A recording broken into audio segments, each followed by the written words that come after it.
तुम्हाला माहीत आहे का दम दिलेला खरडा किंवा धुराचा खरडा कसा बनवतात? तर चला पाहूयात कसा बनवतात ते.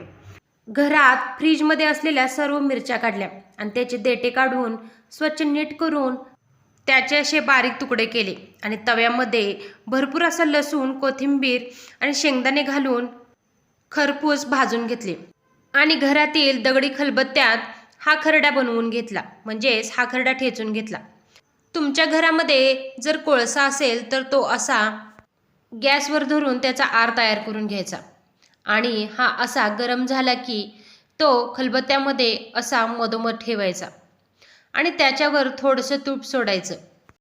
ह्या इस्तवावर कोळशावर जर तुम्ही तूप सोडलं तर त्याचा धूर तयार होतो आणि जो धूर तयार होतो त्यावेळेस त्याच्यावर एक झाकण ठेवायचं. तुम्ही बघू शकता कसा हा धूर तयार झालेला आहे आणि हा धूरच ह्या खरड्याला गावरान अशी चव देतो. अगदी चुलीवरचा आपण जसा खरडा खातो ना तसा हा लागतो.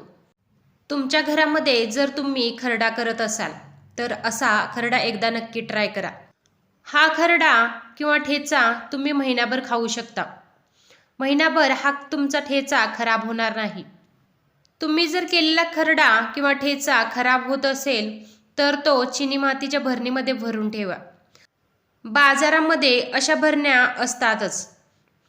मीही बाजारातून एक अशी भरणी आणली आहे आणि त्यामध्येच मी खरडा हा ठेवते. कसा वाटला तुम्हाला हा गावरान खरडा ते नक्की सांगा.